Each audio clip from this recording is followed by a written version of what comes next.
Once again, it's the guy doing things, and we are back with episode 21. Still in lockdown,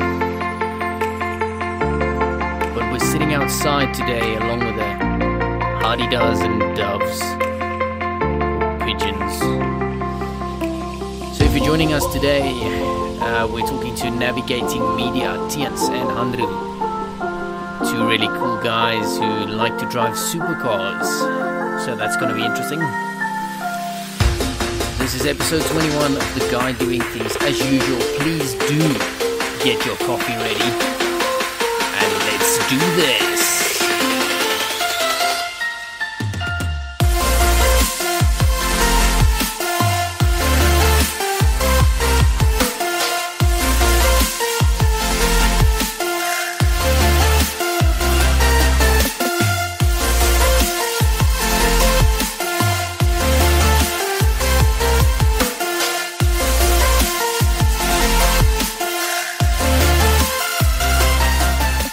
Right, and today we have Navigating Media, the masterminds behind Navigating Media. I see them smiling. We had a beautiful sunny day. It's a winter's day almost, and we're sitting outside drinking coffee and tea. Welcome to The Guy Doing Things, gentlemen. Thanks so much for having us. Yeah, it's a great pleasure. It's also a privilege to meet you. Thanks so much. Thanks for having us. It's a big pleasure. I listened to a couple of your podcasts. It's nice to be on it. Thanks so much. So let's get started. Where are you guys from, and what did you study, or what you busy studying, and how did this thing start? How did Navigating Media start? Okay, so I'm going to start. So my name's Andrew Venter. I initially come from Bloemfontein in the Free State, and I grew up there. Yeah, like a Vrystaat. There we go. I grew up there. I was obviously, I'm going to tell you now, I was in Grey College. Oh. Almost worse than Affie boy. Typical. Yes, and so I was in Grey College till about grade 8, and then me and my mother and my stepfather, we moved to Centurion. Then I went to Hoërskool Swartkop, matriculated there in 2018. And I'm now studying architecture second year at University of Pretoria. So yes, that's my story. Tiens, what about you? What's up, guys? I'm Tiens. I was born in Margate, KwaZulu-Natal. We moved here when I was 1 year old. So I've been living here all my life. Currently in matric, almost done. Then I'm going to study business management and work further in navigating. Nice.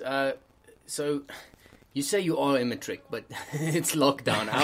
How is lockdown matric? I have the deepest sympathy for the 2020 matric group. I have a virtual teacher. Okay. All the time, yeah. Do you do that thing where you all change your name to reconnecting, and then you just put something blank in front of the screen? No, I heard people do that. We don't have that, but what we tend to do is when the lecturer forgets the settings on, we play knots and crosses on the screen while he's presenting. So so that's always a fun one. But I think for me, for architecture, it's also a very great struggle online, because you don't have that personal connection with the lecturers and your not your clients, but your students, your colleagues, and all of that to have that peer-to-peer learning. I'm struggling very much to get used to it. And I'm also a chatty person, so I like face-to-face communication and stuff like that. So that's also very important. So quite a struggle. That's the biggest thing of this lockdown. I think we lost the connection. Is quite that's something that I struggle with completely. Absolutely. So let's get on to navigating.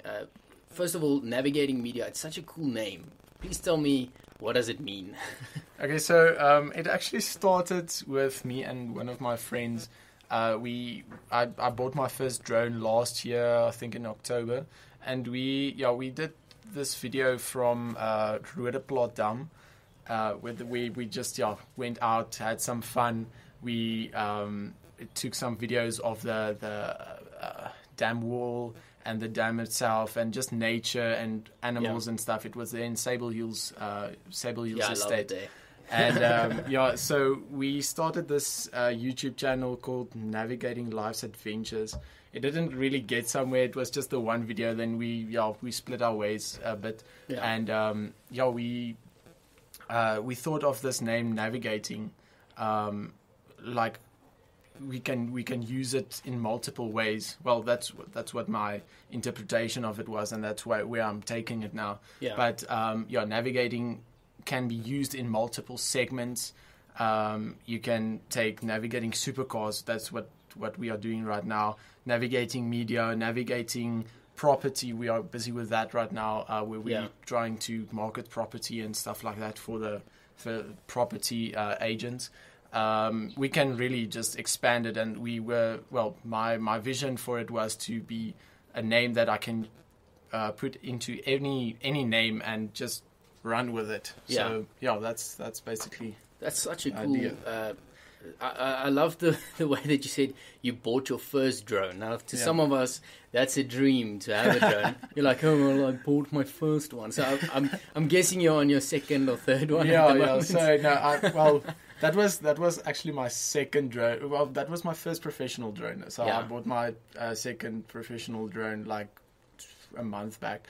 It was just a dream come true for me. I started doing architecture photography for this one company called Urban Concept Architects. They're in Hatfield, and that's where my dream came from, the drone things, and I just ran with it. But also the other thing with navigating is I'm also I'm a big Christian and stuff, and I believe in setting the foundation right and all of that. And navigating is also very inspired for me. For God is navigating my business, and that's also God's navigating media. God is navigating supercars. God's navigating. I don't know if you understand that. So that's also one of the segments of it. And that's why I asked the meaning of the name, because I knew it was something deeper. Definitely, and that's awesome to have that deeper meaning. And was that your first stint in photography? We'll get to you now, Tiens. He's falling asleep. Was that your first stint in photography, or have you always had a love for it? Where did you get into photography? So photography, I began in grade 9. One of my friends, Devin Norkia, he actually evolved, or not? He lit that fuse in me, and we started doing just photography. I had like a S5 mini Samsung at that time. We started doing like cell phone photography and just the typical high school, just messing around with it. And later in grade 11 and 12 it got a bit more serious. Got my first Canon camera in grade 12, and then I started doing photo shoots for people, started asking money here and there, and that's how it evolved. And then I started gaining interest in videos. Bought my first Osmo mobile gimbal also in matric, and that's how it grew up. And then I bought my first Zion crane, or not first, but my only Zion crane, and it all built up till where it is now. And this is just the beginning. So that's awesome. Photography started for me when a friend of mine bought his first camera, a motorhead camera. And he dry fired it. So he opens the lens and he fires the camera in manual mode, so you see the mirror flipping up and down. Okay. And that's when I fell in love with shooting and everything. So I bought my first camera. And navigating started for me when I took one of Andrew's photos and I added it to my story on Instagram. Okay. And he just messaged me out of the blue, do I want to do this thing with him? And I was keen from the moment he asked. Okay. So the background for me and Tiens, we didn't really know each other personally before, but he was also he's in the school now that I was that I matriculated in. And that's where I also did photography and some I actually did Zwari memes. And I took all the videos and all that funny things. And he's also doing photography for the school, and that's where I saw that connection. Maybe we are we feel the same about stuff. And that ultimately actually turned out to be like that. So it's actually it was such a great coincidence how we met and all of that. So it's interesting to hear. I thought you guys were actually brothers or something, but it's interesting to hear how you met, because that's the same way we actually met. A mutual friend of ours, Kuni, shared. Kuni was also on the podcast. I think he was episode 11 or 12. Yes. So he was on, and he did a bunch of 3L shoots or photos for me as well. So thanks, Kuni, if you're listening. And then I just messaged you guys. So social media is perfect because that makes these divine connections. That's really cool. I love navigating the whole concept of it, but I want to zoom in a bit because I'm a bit of a petrol head. So I want to ask you guys, and that's what caught my eye, the navigating supercars. Are you guys obsessed with cars, or you just kind of like them? So for me, I'm kind of obsessed with cars. Like, I started watching Top Gear since I was like 6-7 years old. When it was still on SABC3, there was every Sunday there was like a Top Gear series. What do you call it? An episode running on SABC, and that was the good old days. And then I started downloading all of the other episodes and seasons and stuff. And I just love the guys' humor and their passion for cars and all of that. So.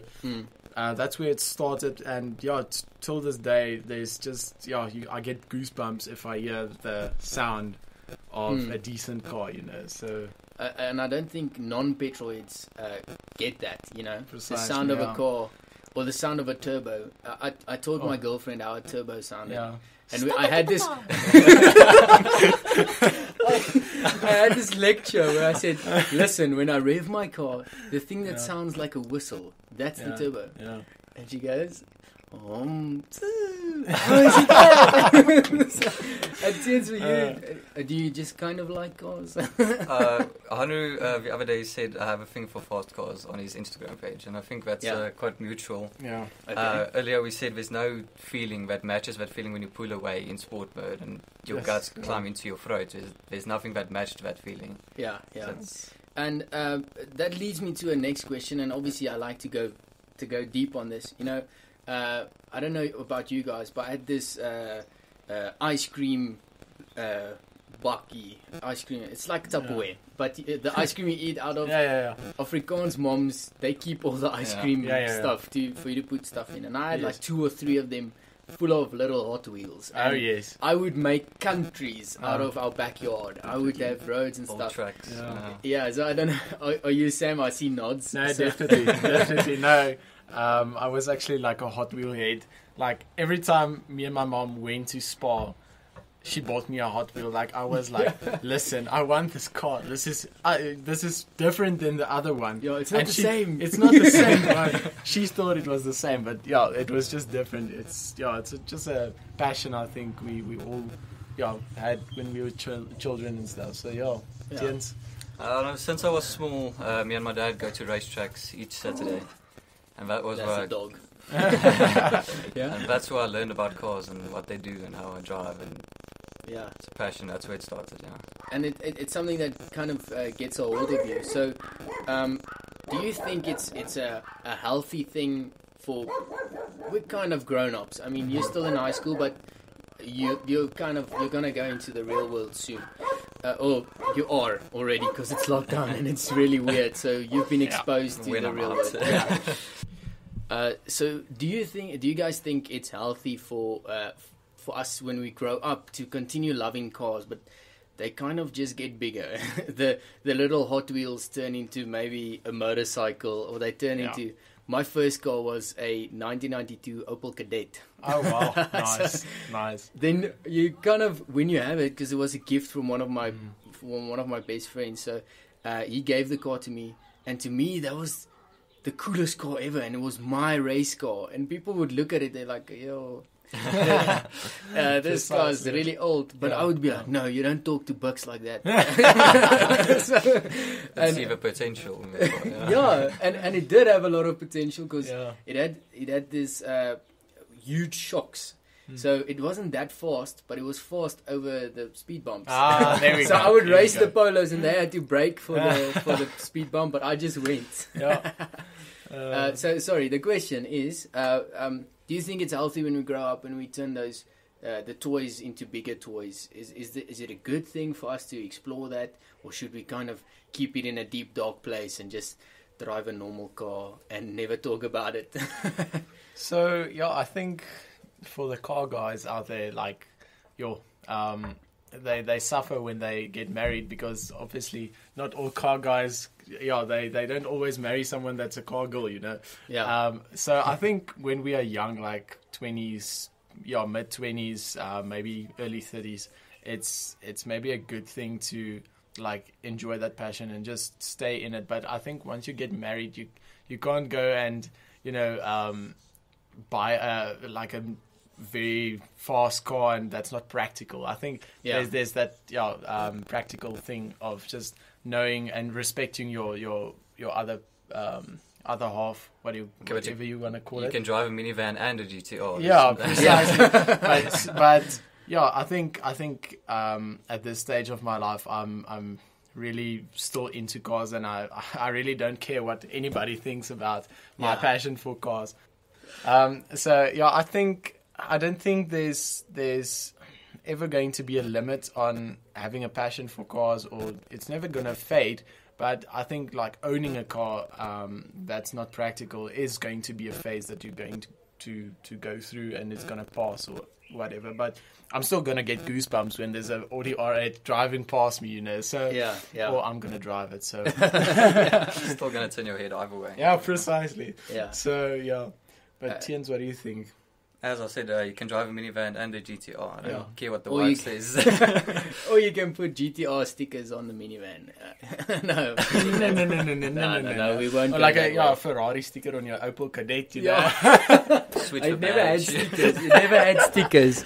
No, but I think the reason for the question is, I think if we, I'm going to use the word, if we navigate the way we go through life right, we'll get that balance. Because I think there's nothing wrong with, taking the missus to Kyalami a few weekends. If she can take you to a spa date where you put cucumber on your eyes and avocado on your ears, you might as well take her for one weekend away to Kyalami or whatever. Yeah, precisely. And one of my biggest dreams, I don't know if you guys have that as well, but I want to go see the F1 in Dubai. That's Absolutely. That's something where, my passion for toys, that's something where, I'm going to put that in my vows. Like, I love you and I'll clean the house or whatever, but I have to go and watch the F1. Yeah, that's something that I need to do. Yeah.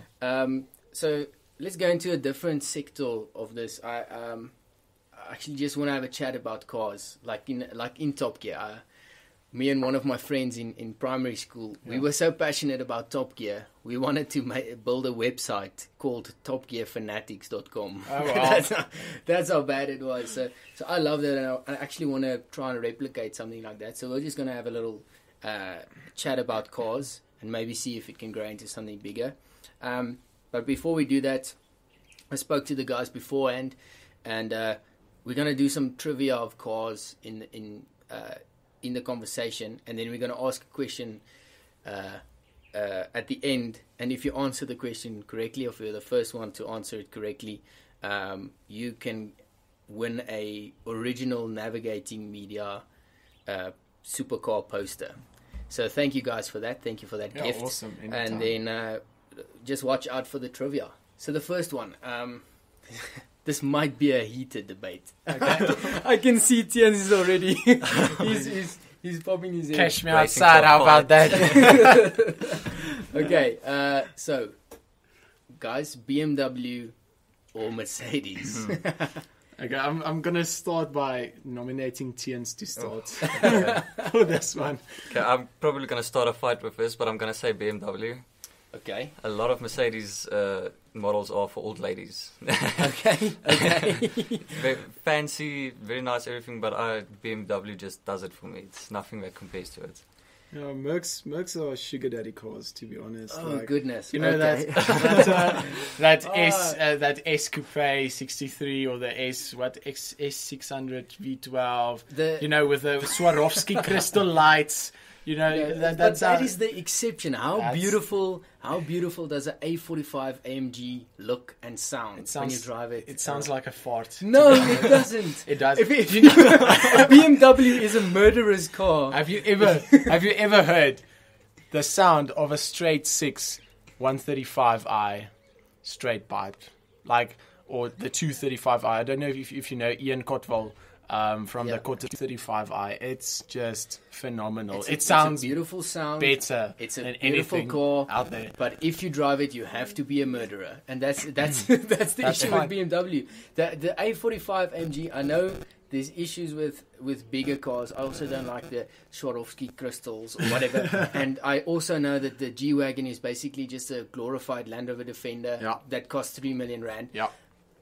But it's just a cool car. I mean, it's a cool concept. If I don't have an A45 AMG and a G-Wagon in my garage one day, I mean, I haven't lived. I love those Then we're cars. not going to come and visit you. You'll be in your R8. I'll have my A45. I mean, it's such a cute little nippy car. And I think it has around 292 kilowatts for that weight. I mean... No, to be honest, I was just a bit biased right now. But no, it's not that like that in real life for me. I choose the car that looks and obviously sounds the best. I'm not a fan of the A45 sound, but the interior is out of this world. It beats BMW's interior by far. So that's one heads up I would give Mercedes. But I don't know. It's not a very... If I would win the lotto and they would give me either one of those cars, I would just say, listen, give me any one. I don't care as long as it's fast, So, that's it. I wouldn't mind driving a Mercedes. It's not bad at all. Yeah. They say, we're getting soft now, guys. I thought you were going to start a fight because I'm actually going to say something nice about BMW as well. Okay, but how many old ladies do you see driving an A200 Mercedes? Yeah, that's quite true, but that's the old one. That's the one that looks like you can put a bread in it. No, that's an exception. God, I'm not gonna win this fight, but I'm gonna give BMW a compliment. Okay. How sexy is the X2? I mean, it's the coolest. I've actually driven one. It's such a cool and comfortable ride, and I love it. It's not it's not an SUV. Yeah, it's like trying to be an SUV. Yeah, and that whole crossover vibe. I mean, you get the Audi Q2, also very nice. I'd have one in matte gunmetal grey. Yes, definitely with that black wheels with the silver trimmings. Oh, guys, I was actually on my way to say listen, what about the Audi Q2 or the what's the Mercedes variant for it? Isn't it the GLC or the GLA? It might be the GLA. GLA maybe. The GLA AMG. I'll Google a photo of that now. The Black Knight edition. So it has a wing and the red stripes. I don't know. There's just something special about that. Okay, so it's 2-0 for BMW. 2-1 for BMW versus Mercedes. Yeah. I've been outnumbered. Next question. This might get heated. Okay. Electric cars versus petrol cars. Okay, so to be honest, I'm quite a fan of Elon Musk. He's a South African. He's a cool guy. Yeah. He's a cool guy. I love his passion. I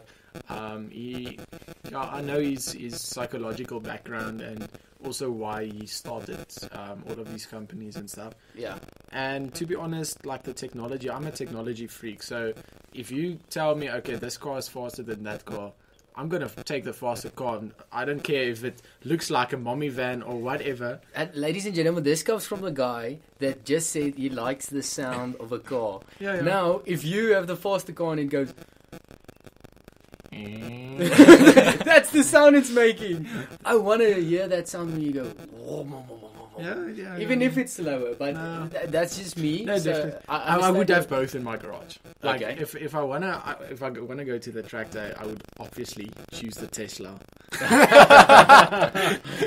No, I'm just kidding. But yeah, either way, I'm not biased. But I love the technology Elon Musk is incorporating into his cars, and it's just out of this world. Like, I mean, I watched that one Top Gear episode of them taking the Tesla Model S to a drag race with Lamborghinis and Dodge Demons and all of that. Yeah, and the Tesla smoke them. So not literally smoke, because it doesn't even make a sound. It's basically just a big golf cart. The smoke I can't get over that. That's the issue. It's basically a big golf cart that goes. But that's what's ideal for camera and video guys. It's silent, so when you can drive in front of a car and take photos and video of it, and it's silent. You don't hear it. Okay, that's one advantage. You know what? The only way I will drive an electric car if they put a soundtrack in that makes the sound of an engine. So if you put it on, you put the radio on engine, and it just goes. I just want to hear that. I don't know if it's BMW or I think it's BMW that puts like fake soundtracks in their diesel variant cars. Yeah, I've heard about that. And I don't know, it's a bit cliche because I don't know, it's just not the real feel. It sounds good and stuff, but that's the equivalent of putting M stickers on your normal car, or an AMG or an ST sticker on your Fiesta. Yeah, you know? I don't have one. Don't give me that. I have a bunch of stickers on my car, but I don't have an ST sticker. Okay, so we've got. You can go either way, so it's half. Okay, yeah. Electric, petrol. Half. Come on. Decide. So it's 1-1. I'm gonna be the deciding vote. Okay. I'm gonna be a petrol head. I'm sorry. Yeah. One of my favorite cars is Ken Block's Mustang. Oh, now that thing is his climb corner is that thing is just amazing. Anyway, we can go on for 7 years talking about cars, even more, and hopefully we'll have something more interesting when it comes to cars in the future, but we'll keep you updated on that. Guys, thank you so much, Navigating Media, for being here, and I'm looking forward to seeing all the rest of your projects and working together, and good luck with Matric. Thank you. All aces for you. Good luck with architecture. I'll give you a bag of tissues for one when you go back. I'll need it, when you go back to campus. They'll make you cry. I'll probably use the box to build a model out of it because... Or you'll fold the tissues and sleep on it in the studio because you can't go home. But thank you so much for your time. I really appreciate it. Really, thanks for the opportunity, and keep up the good work, and I'm really keen to work with you in the future. Navigating Media, go and give them a follow on Instagram, and watch out for the question in episode 21. Thanks for joining us. Until next time, goodbye.